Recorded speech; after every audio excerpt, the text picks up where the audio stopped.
sini saya berada di SDN 060 Raya Barat. Saya akan mewawancarai Bapak Suherlan selaku wali kelas dari kelas 6C. Assalamualaikum warahmatullahi wabarakatuh. Sebelumnya, izin memperkenalkan diri. Perkenalkan, nama saya Fitri Lestari Zain. Saya mahasiswa dari Sriwangi dengan NIM 2400279. Nah, di sini saya bersama Bapak selaku wali kelas dari kelas 6 di SDN Raya Barat. Nah, sebelumnya Bapak, di sini izinkan saya untuk bertanya mengenai beberapa hal. Baik, lanjut ke pertanyaan tadi mengenai bagaimana. Jadi, Bapak, apakah Bapak tahu mengenai etika profesi guru? Ya, Menurut Bapak, etika profesi guru itu seperti apa? jadi etika profesi guru itu adalah aturan-aturan atau prinsip moral yang harus dipegang teguh oleh seorang guru demi menjaga dan melindungi peserta didik, juga menjunjung tinggi profesi guru. Jadi untuk menjunjung tinggi profesi guru ya Pak. Selanjutnya, apakah etika profesi guru ini penting untuk diterapkan dalam kegiatan pembelajaran? Sangat penting karena tanpa etika seorang guru mendidik atau mengajar anak itu seolah-olah kan memberikan contoh. Jadi dengan adanya etika otomatis anak didik juga mengikuti apa yang dilakukan oleh seorang guru itu. Selanjutnya, bagaimana peran etika profesi guru dalam menjaga citra dan martabat seorang guru? Sangat menunjang, sangat penting karena seorang guru tanpa etika berarti jabatannya atau keguruannya itu patut dipertanyakan. Selanjutnya, profesi profesionalisme dan perkembangan guru karir. Menurut Bapak, apa saja ciri-ciri dari guru profesional? Ciri-ciri dari guru profesional itu adalah pertama, menyiapkan peserta didik, kedua, mempersiapkan materi, yang menguasai materi, mempersiapkan materi, kemudian tahu batasan-batasan waktu untuk melaksanakan kegiatan pembelajaran. Sebentar ya Pak, ini lanjut ke pertanyaan tadi mengenai bagaimana profesionalisme atau apa saja ciri-ciri guru profesional Bapak? Ya, guru profesional itu ya seperti diucapkan bahwa seorang guru ini harus memahami, menguasai materi yang akan diberikan kepada peserta didik, kemudian menguasai IT juga, kemudian bisa mengarahkan peserta didik dan bisa mengatur waktu untuk menyampaikan pembelajaran. Baik. Selanjutnya, bagaimana Bapak meningkatkan profesionalisme dalam menjalankan tugas mengajar? Mungkin dengan cara mengikuti workshop itu salah satu langkah untuk meningkatkan keprofesionalan guru, karena itu PPD dan itu harus Mengenai tentang workshop kependidikan, biasanya itu ada setiap bulan atau bagaimana Bapak? Untuk sekarang ini karena IT sudah meningkat, jadi bisa diikuti setiap 1 bulan sekali juga ada program secara online untuk menggali ilmu-ilmu tentang kependidikan. Apa saja bentuk dukungan yang dibutuhkan untuk guru mengembangkan karir yang berkelanjutan? Mungkin yang sangat dibutuhkan itu seperti alat peraga, kemudian tools itu sangat dibutuhkan untuk menunjang profesional guru. Apakah di sekolah tidak menyediakan alat peraga? Ada misalnya kan dari YouTube juga sudah diberikan alat peraga, cuman kita pandai menggunakannya. Selanjutnya, nilai-nilai luhur profesi guru, nilai-nilai apa saja yang Bapak pegang teguh dalam melaksanakan tugas sebagai guru? Nilai-nilai menjaga selalu mengingat mengingatkan kepada siswa supaya tidak terbawa oleh zaman yang sekarang, kemudian mengintegrasikan dalam pelajaran, kemudian menyaring apa yang masuk, jangan sampai yang masuk dari luar masuk sama. Selanjutnya bagaimana Bapak menanamkan nilai-nilai luhur profesi guru kepada peserta didik? Mengingatkan kemudian diintegrasikan, kemudian berdiskusi dengan peserta didik, menegaskan zaman sekarang kan bullying juga itu termasuk ke dalam etika harus ditanamkan juga. Kira-kira tantangan terbesar dalam menjaga integritas dan moral dalam profesi guru apa ya, Bu? Tantangan terbesar yaitu tadi IT, itu tantangan terbesar. Media sosial itu tantangan yang harus kita jaga karena sangat mudah masuk ke otak anak-anak. Bagaimana pandangan Bapak terhadap penggunaan media sosial yang dilakukan oleh guru-guru yang di TikTok gening Bapak? Kan banyak guru-guru yang memperlihatkan. Sebetulnya tidak menjadi masalah selama dalam penggunaannya itu dalam jalur pendidikan. Cuman kadang-kadang suka ada yang biasalah pro dan kontra. Maka orang tua kan pandangannya masa guru itu tiktokan saja, jadi tidak apa-apa sebetulnya. Bagaimana pandangan Bapak terhadap penggunaan kira-kira apa saja langkah yang Bapak lakukan untuk menjaga etika dalam digital di pembelajaran online? Kita menjaga akses supaya kita bisa mengakses yang lain. Misalkan kita menggunakan aplikasi yang sekiranya kita membuka aplikasi ini tidak boleh menggunakan aplikasi yang lain. Jadi masih dipantau gitu ya Bapak? Ya.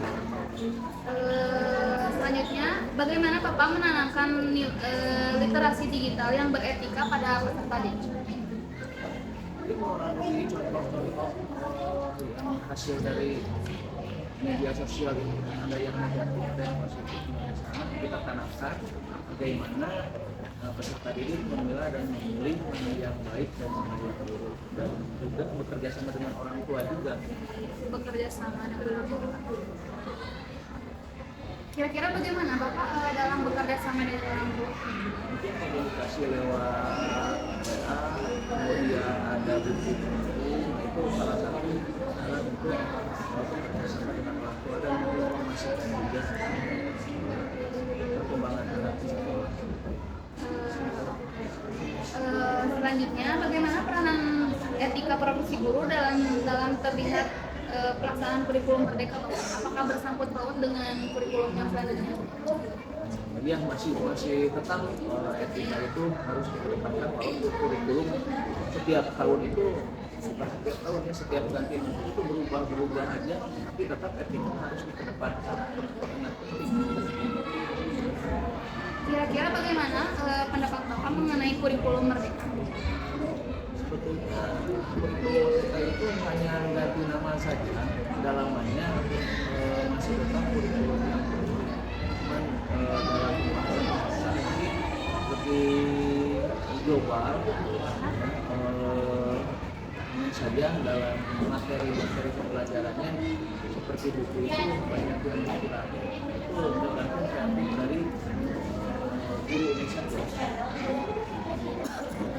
Bagaimana dengan buku-buku yang dikurangi Bapak? Kira-kira apakah guru harus memfasilitasi atau tidak?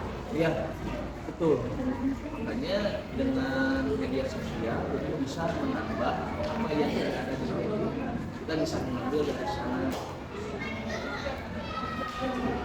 menambah materi-materi yang dikurangi. Dalam konteks P5 ini, proyek penguatan profil Pancasila, nilai etika apa saja yang paling penting diterapkan biasanya? dalam P5 ya, tentang moral, perilaku itu yang harus dikedepankan dalam kreativitas juga. Kreativitas. Bagaimana Bapak menjadi teladan etika bagi peserta didik dalam kegiatan proyek PEL?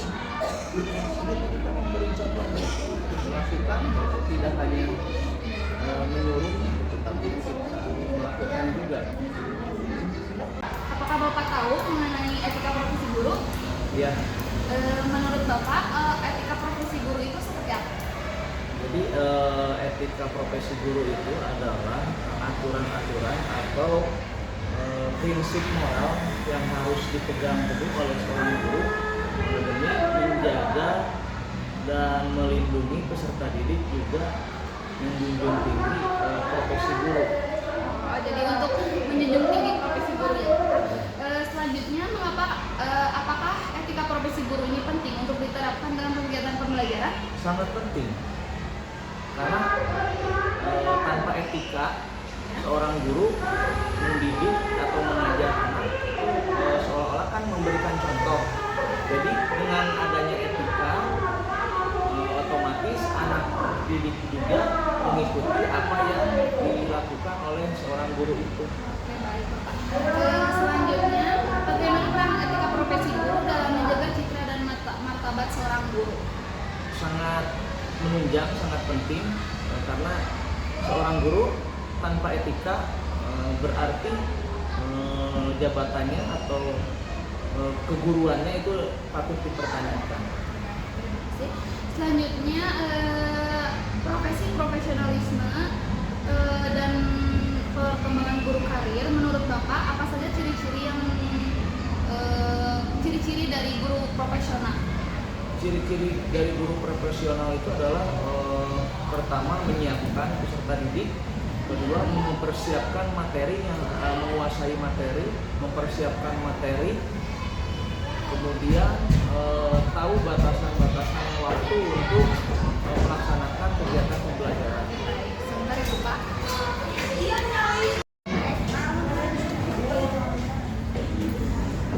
Baik, lanjut ke pertanyaan tadi mengenai bagaimana profesionalisme atau apa saja ciri-ciri guru profesional, Bapak?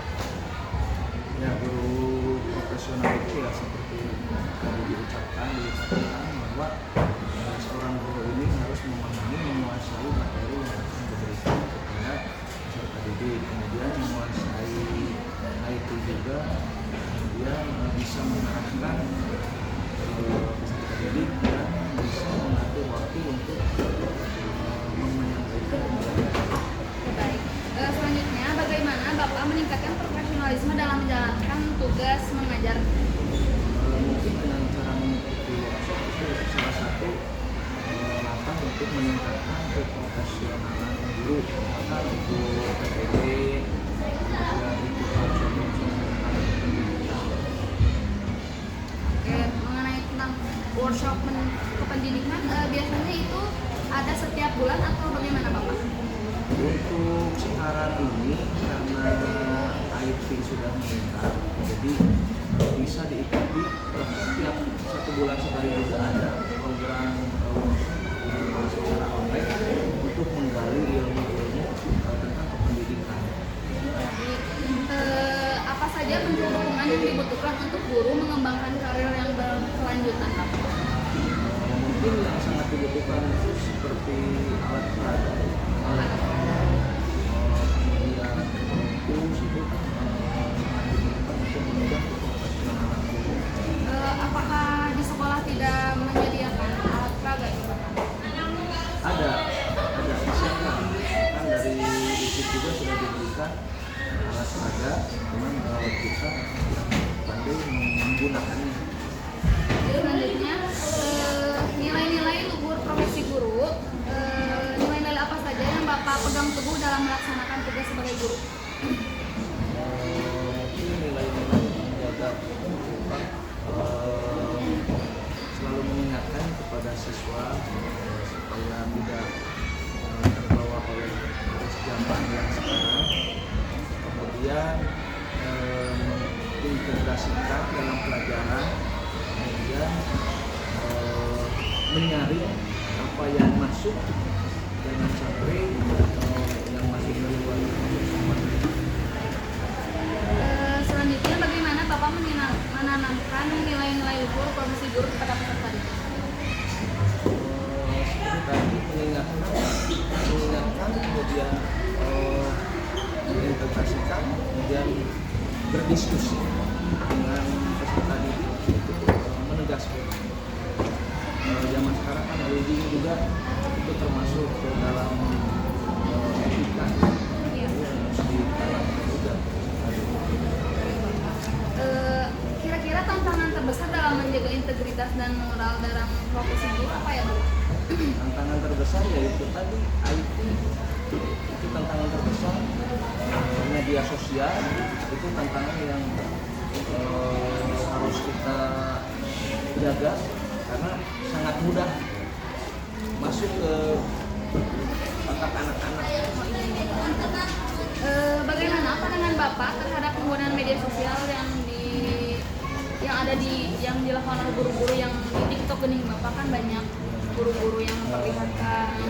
Sebetulnya tidak menjadi masalah selama dalam penggunaannya itu dalam jalur pendidikan. Cuman kadang-kadang suka ada yang biasalah pro dan kontra. Macam orang tua kan pandangannya masa guru itu tiktokan saja. Jadi tidak apa-apa sebetulnya. Bagaimana pandangan Bapak terhadap penggunaan kira-kira apa saja langkah yang Bapak lakukan untuk menjaga etika dalam digital di pembelajaran online? Mungkin kita menjaga akses supaya kita bisa mengakses yang lain. Misalkan kita menggunakan aplikasi-aplikasi yang sekiranya ketika membuka aplikasi ini tidak boleh menggunakan aplikasi yang lain. Jadi masih dipantau gitu ya Bapak? Ya. Selanjutnya, bagaimana Bapak menanamkan literasi digital yang beretika pada peserta didik? Ini melalui contoh-contoh yang hasil dari media sosial ini, ada yang negatif, ada yang positif. Nah, kita tanamkan bagaimana peserta didik memilah dan memilih mana yang baik dan mana yang buruk, dan juga bekerja sama dengan orang tua juga. Bekerja sama dengan orang tua. Kira-kira bagaimana Bapak dalam bekerja sama dengan orang tua?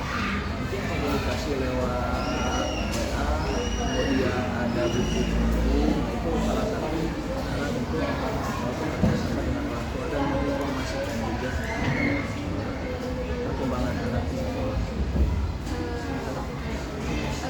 Selanjutnya, bagaimana peranan etika profesi guru dalam terlihat pelaksanaan kurikulum merdeka? Apakah bersangkut paut dengan kurikulum yang selanjutnya? Ya masih tetap etika itu harus dikedepankan walaupun kurikulum setiap tahun itu setiap ganti menteri itu berubah aja, tapi tetap etika harus dikedepankan dengan penting. Kira-kira bagaimana pendapat Bapak mengenai kurikulum merdeka? Sebetulnya kurikulum merdeka itu hanya ganti nama saja, dalamannya masih tetap kurikulum yang cuman dalam pembahasan mungkin lebih global, hanya saja dalam materi-materi pembelajarannya seperti buku itu banyak yang kurang. Itu tergantung kreatif dari guru ini saja. Bagaimana dengan buku-buku yang dikurangi Bapak? Kira-kira apakah guru harus memfasilitasi atau tidak? Iya, betul. Makanya dengan media sosial itu bisa menambah apa yang tidak ada di buku. Kita bisa mengambil dari sana, menambah materi-materi yang dikurangi. Dalam konteks P5 ini, proyek penguatan profil Pancasila, nilai etika apa saja yang paling penting diterapkan biasanya? Dalam P5 ya tentang moral, perilaku itu yang harus dikedepankan dalam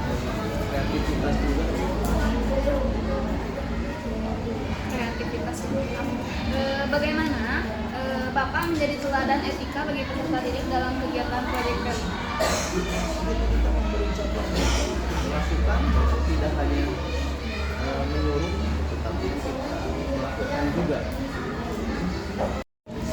Oh baik, tadi mati ya kameranya. Selanjutnya tadi seperti yang telah dipertanyakan, bagaimana Bapak memperlihatkan etika dalam kegiatan Kelima? Ya kita memberikan contoh dengan melakukannya, melakukan, membimbing juga, seperti itu. Selanjutnya untuk dampak, kira-kira Bapak ada dampak negatif dan positif tidak untuk kegiatan Kelima? Positifnya mungkin banyak ya, positifnya anak-anak lebih kreatif, kemudian hasilnya bisa digunakan